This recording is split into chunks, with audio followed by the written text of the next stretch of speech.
अम्मा जी का दर्द फैमिली स्टोरी। कुशल आज बहुत खुश था क्योंकि कल से उसकी छुट्टियां लग रही थी और उसके पापा ने पहले ही कह दिया था कि छुट्टियों में हम अम्मा से मिलने जाएंगे। बुलंदशहर के छोटे से कस्बे से निकलकर दिल्ली के फ्लैट का सफ़र रवि जी ने बहुत मुश्किल से तय किया था। दिल्ली की आईटी कंपनी में काम करते करते कब वे अपने घर से दूर हो गए पता ही नहीं चला। रंजना से शादी, फिर कुशल का होना, ऐसी सबकी जिम्मेदारियों में वे अपने माता पिता से दूर हो गए थे। रवि जी की माँ, जिसे पूरा कस्बा अम्मा के नाम से जानता था, इसलिए रवि भी माँ को अम्मा ही कहते थे। पापा के मरने के बाद रवि ने बहुत कोशिश की कि अम्मा को दिल्ली ले आए, लेकिन अम्मा केवल एक बार दिल्ली आई थी। 2 दिन बाद ही वो बोली, पता नहीं तुम लोग कैसे इस डिब्बे में रह लेते हो बेटा, मुझे तो तू गाँव ही छोड़ा। जब तक 4 लोगों के सुख दुख में हिस्सेदारी ना हो, कैसा जीवन। यहाँ तो कोई एक दूसरे से बात नहीं करता। रवि ने बहुत समझाने की कोशिश की, अम्मा वहाँ तुम्हारी देखभाल कौन करेगा। यह सुनकर अम्मा ने कहा, पूरा मोहल्ला खड़ा हो जाता है मेरी खांसी सुनकर। मोहल्ले की सारी बहुएं अपनी सास से ज़्यादा मेरा ध्यान रखती हैं। अम्मा वापस अपने घर आ गई। इस बात से गुस्सा होकर रवि ने कई महीने तक अम्मा को फ़ोन भी नहीं किया। अम्मा फ़ोन पर हालचाल पूछती तो बस हाँ हूँ करके बात टाल देते थे। आज कई महीने बाद रवि रंजना और कुशल को लेकर जा रहे थे अम्मा से मिलने। 2 दिन रुककर रंजना और कुशल को छोड़कर आने का प्लान था। कुशल सुबह जल्दी ही अपने आप उठ गया। रवि और रंजना यह देखकर हैरान थे कि स्कूल के लिए तो कभी उठता नहीं था, लेकिन अम्मा से मिलने के लिए सुबह ही उठकर तैयार हो गया। कुशल के कुछ खिलौने, कपड़े और ज़रूरी सामान रंजना ने पैक कर लिया था। रवि, रंजना और कुशल तीनों अपनी गाड़ी से घर पहुंच गए। अम्मा को सरप्राइज देना चाहते थे क्योंकि अम्मा भी ज़्यादा बात नहीं करती थी। रवि के व्यवहार से गुस्सा थी। कार जैसे ही घर के पास पहुंची, कुशल झट से उतरकर भागा और घर में घुस गया। रंजना सामान निकाल रही थी और रवि ने गाड़ी पार्क कर रहे थे। कुशल अम्मा जी चिल्लाता हुआ घर में गया। अम्मा जी घर के बड़े से आंगन में बैठकर मसाला पीस रही थी। कुशल को देखकर बोली, मेरा राजा बेटा, आज कैसे अम्मा की याद आ गई। रुक, अभी मैं हाथ धोकर आती हूँ, यह कहकर वे सिल से समेटने लगीं, फिर सिल बट्टे को धोने लगीं। तभी रवि और रंजना आंगन में आ चुके थे। रंजना ने अम्मा के पैर छुए। अम्मा ने बहू को गले से लगा लिया। रवि भी आगे बढ़े तो अम्मा के पैर छूने तो वो भी, जा, मैं तेरे से बात नहीं करती। बड़ी नाक ऊंची करके घूम रहा है। रवि ने कान पकड़ते हुए कहा, छोड़ो अम्मा, अब माफ़ भी कर दो, कितना मन था तुम्हारे साथ रहने का। अम्मा ने कहा, अरे उसे डिब्बे में तो मैं घुटकर मर जाती। यह देखकर कुशल बोला, अम्मा जी, पापा को मुर्गा बनाओ, हमारे स्कूल में पनिशमेंट में मुर्गा बनाते हैं। यह सुनकर सभी हंसने लगे।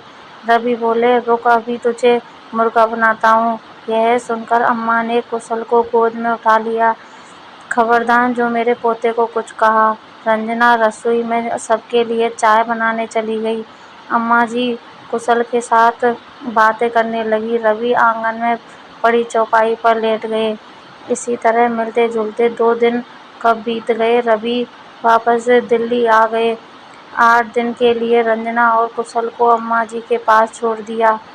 अम्मा जी शाम को कुशल को लेकर निकल जाती। पूरे मोहल्ले में हर छोटा बड़ा उन्हें झुककर प्रणाम करता था। बहुएं पैर छूती थी। अम्मा जी पूरे मोहल्ले का हाल चाल पूछती। यही रोज का काम होता था। घर पर भी सुबह से शाम तक कोई ना कोई अपनी परेशानी लेकर अम्मा जी के पास आता रहता था। अम्मा जी हर किसी की बातें सुनकर उसे सुझाव देती थी। किसी किसी को डांट भी देती थी, लेकिन कोई उनकी बात का बुरा नहीं मानता था। हंसकर सब उनकी डांट खा लेते थे। जानते थे उनकी डांट में कितना प्यार छिपा हुआ है। एक दिन कुशल ने अम्मा जी से पूछा, अम्मा, यहाँ कितने मेहमान आते हैं, हमारे दिल्ली में तो कोई नहीं आता। अम्मा जी बोली, तेरा बाप तो पैसे के पीछे भाग रहा है। यहाँ सब कम कमाते हैं, उसमें खुश रहते हैं, एक दूसरे के सुख दुख में खड़े रहते हैं। कुशल बोला, अम्मा क्या हम हमेशा यहाँ नहीं रह सकते? यह सुनकर अम्मा के चेहरे पर एक उदासी सी छा गई। फिर वो बोली, बेटा ये घर तुम्हारा ही है, लेकिन तेरे बाप को कौन समझाए? कल मैं मर गई तो वो तो इसे भी बेच देगा। यह सुनकर रंजना ने कहा, अरे अम्मा जी कैसी बात करती हो? अभी तो आपके कुशल के लिए बहू भी लानी है। कुशल बोला, अम्मा जी बताओ ना कब लाओगी मेरे लिए बहू? अम्मा जी और रंजना दोनों हंस पड़े। फिर अम्मा जी ने कहा, चल शाम को ही तेरी बहू लाती हूँ, नहीं तो तुम भी अपने बाप की तरह शहर में कोई ढूंढ लेगा। यह सुनकर कुशल बहुत खुश हुआ। चलो शाम को बहू तो ना शादी का मतलब पता ना बहू का, बस बहू सा चाहिए थी। 10 दिन बाद रवि दोनों को लेने के लिए आ गए। अम्मा जी के चेहरे पर उदासी छा गई। अम्मा जी बोली, अब कब आएगा? रवि ने कहा, अम्मा छुट्टियां में आते रहेंगे। यह सुनकर अम्मा की आंखें नम हो गईं। बोली, मेरी छुट्टियां पर जाने से पहले आ जाना। यह सुनकर रवि बोले, अम्मा ऐसी बात क्यों करती हो? उसके बाद तीनों वापस चले आए। अगले दिन से सब अपने काम में व्यस्त हो गए। करीब 3 महीने बाद एक दिन रवि ने कुशल को रात को जगाया, बेटा जल्दी से तैयार हो जा, अम्मा जी के पास चलना है। कुशल को कुछ समझ नहीं आ रहा था, ना छुट्टियां हैं ना कोई त्योहार, फिर अचानक अम्मा के पास कैसे जा रहे हैं? रवि, रंजना और कुशल तीनों घर पहुंच जाते हैं। गली के बाहर से ही भीड़ लगी थी। कुशल ने देखा आंगन में अम्मा जी चादर ओढ़े लेटी हैं, पास में दीपक जल रहा है। रवि और रंजना दोनों रो रहे थे। कुशल अब समझ चुका था कि अम्मा जी नहीं रहीं। रवि की गोद में बैठा वह एकटक अम्मा जी की ओर देखे जा रहा था। फिर वह उठा और अम्मा जी के पास बैठकर कहने लगा, अम्मा जी चलो ना मेरे लिए बहू देखने। यह सुनकर रंजना जोर जोर से रोने लगी। रवि ने कुशल को उठाकर गोदी में बैठाया। देर रात तक कुशल अम्मा जी को निहारता रहा। सुबह जब उसकी आंख खुली तो वह घर के एक कमरे में था। वह उठकर भागता हुआ बाहर आया। अम्मा जी वहां नहीं थी। कुछ औरतों के साथ रंजना बैठी रो रही थी। कुशल ने रंजना को झकझोरते हुए कहा, अम्मा जी कहाँ हैं? चली गईं? कौन ले गया उन्हें? रंजना ने कुशल को संभालते हुए कहा, बेटा वो अब भगवान के घर चली गईं। अंतिम संस्कार करके जब रवि वापस आए तो कुशल उनसे लिपटकर पूछने लगा, अम्मा जी को वापस ले आओ पापा। रवि ने कुशल को गोद में लेकर बहुत प्यार से समझाया कि अम्मा जी भगवान के पास चली गई हैं।